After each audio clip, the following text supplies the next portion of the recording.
আসলে আমি এই পর্যন্তই প্রক্রিয়া করেছি। আমার ডেট ১ তারিখে। আপনারা ভাই ধৈর্য হারা হবেন না। আপনারা মালিকের সাথে যোগাযোগ রাখেন।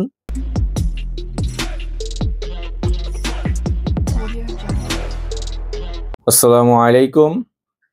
আশা করি সবাই ভালো আছেন। আপনারা সবাই জানেন আমি ইতালির ভিসা পেয়েছি এবং ইটালি যাব। ইটালি যেতে আমার কি প্রক্রিয়ার ভিতর দিয়ে যেতে হয় আমি সবকিছুই আপনাদের মাঝে ভিডিও আকারে তুলে ধরবো ইনশাআল্লাহ। এবং আপনারা এটাও জানেন আমার সাথে কি ঘটে আমি সেগুলোই আপনাদের মাঝে ভিডিও আকারে তুলে ধরি। আজকের যেই বিষয়টা নিয়ে আলোচনা করব সেটা হচ্ছে ইটালির ভিসার পরে বিএমইটি কার্ড করতে হবে। আসলে এখন আর সেই আগের মতো প্লাস্টিকের কার্ড দেয় না।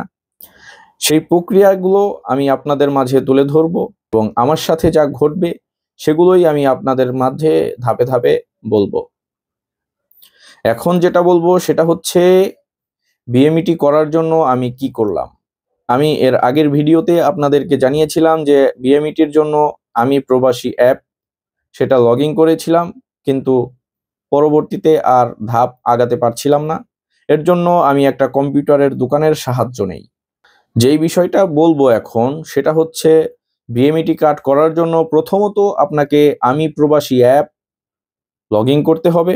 লগ ইন করে অ্যাপসের ভিতরে ঢুকে আপনাকে বিএমইটি রেজিস্ট্রেশন করতে হবে। আসলে এই প্রক্রিয়াগুলো ঝামেলা। আপনারা যারা নিজে নিজে করতে পারবেন অ্যাপস দিয়ে তারা নিজে নিজে করে নেবেন। যারা মনে করবেন যে একটু ঝামেলা মনে হচ্ছে তারা কোনো কম্পিউটারের দোকানের সাহায্য নেবেন। আপনারা কম্পিউটারের দোকানে যাবেন, তারা পুরো প্রক্রিয়াটা আপনাদের বলে দিবে। আমিও আপনাদেরকে বলে দিচ্ছি কি প্রক্রিয়া কম্পিউটারের দোকানের থেকে হয়ে থাকে। আপনারা যদি সেই দোকানদারকে ভালো মতো বোঝাতে না পারেন বা দোকানদার আপনাদেরকে বোঝাতে না পারে, আমার এই ভিডিওটা দেখেন, আমি আশা করি আপনারা প্রক্রিয়াগুলো বুঝতে পারবেন। কম্পিউটারের দোকানে যাওয়ার পরে আমি প্রবাসী অ্যাপ ইনস্টল করতে হবে এবং লগ ইন করতে হবে। লগ ইন করার পরে আমি প্রবাসী অ্যাপস রেজিস্ট্রেশন করতে হবে। রেজিস্ট্রেশন করার জন্য আপনার ৩০০ টাকা লাগবে, সেটা হচ্ছে সরকারি ফি। সেই রেজিস্ট্রেশন করার পরে আপনাদেরকে একটা পেপারস দিবে। সেই পেপারসটা হচ্ছে এমন, আমি আপনাদেরকে দেখিয়ে দিচ্ছি। অলরেডি বিএমইটি রেজিস্ট্রেশনের প্রক্রিয়াটা আপনাদের আমি বলেছি। রেজিস্ট্রেশন করার পরের ধাপ হচ্ছে ট্রেনিংয়ের জন্য ডেট নেওয়া। আপনি যেই জেলায় আছেন, যেখানে আপনার কাছে হবে সেটা সেই দোকানদারই আপনাকে বলে দিতে পারবে। আপনার যেটা কাছে হবে আপনি দোকানদারের সাথে আলোচনা করে সেই ট্রেনিংয়ের জন্য ডেট নেবেন। সেই ডেট নেওয়ার জন্য ৩০০ টাকা ফি। এই ছিল আপনার প্রক্রিয়া। সেই কাগজটাও আমি দেখিয়ে দিচ্ছি আপনাদেরকে। এটা হচ্ছে সেই ট্রেনিংয়ের ৩ দিনের ডেট। এটা পিডিও। এটা নিয়েই আপনাকে সেই ট্রেনিং দেওয়ার জন্য যেতে হবে। আসলে আমি এই পর্যন্তই প্রক্রিয়া করেছি। আমার ডেট ১ তারিখে। আমি ১ তারিখে ট্রেনিং দিতে যাব। ৩ দিন ট্রেনিং করব এবং পরবর্তী ধাপ কি হবে সেগুলোও আপনাদের মাঝে ভিডিও আকারে তুলে ধরবো ইনশাআল্লাহ।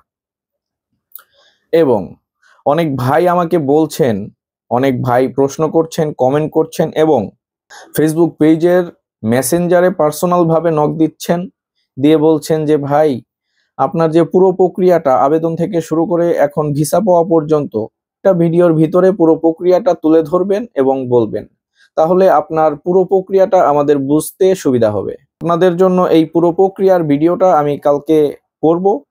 এই পুরো প্রক্রিয়া আমার সাথে কি ঘটলো, আমি প্রথম থেকে শুরু করে এই পর্যন্ত কিভাবে কি করলাম, এই পুরো প্রক্রিয়াটা আমি পরবর্তী ভিডিওতে আপনাদের দেখাবো ইনশাআল্লাহ।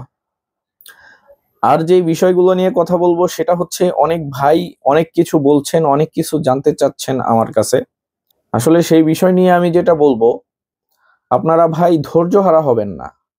আপনারা মালিকের সাথে যোগাযোগ রাখেন। মালিক যেন আপনাদেরকে প্রত্যাহার না করে। মালিকের সাথে যদি আপনার ইটালির পেপুত্তরা থেকে যোগাযোগ করে, তখন যেন আপনার মালিক আপনার সব ডকুমেন্ট পুনরায় চেক করে আপডেট করে আবার পেপত্তরায় সাবমিট করে, তাহলেই আপনার প্রক্রিয়া পুনরায় চলমান হবে এবং আপনাকে পুনরায় পাসপোর্ট সাবমিট করার জন্য বলবে। আমি আপনাদের উদ্দেশ্যে বলবো, আপনারা কেউ ধৈর্যহারা হবেন না। সবার জন্য দোয়া রইল, ইনশাআল্লাহ খুব শীঘ্রই আপনারা ভালো একটা ফলাফল পাবেন। আজকের ভিডিও এই পর্যন্তই। সবাই ভালো থাকবেন। আসসালামু আলাইকুম। খোদা হাফেজ।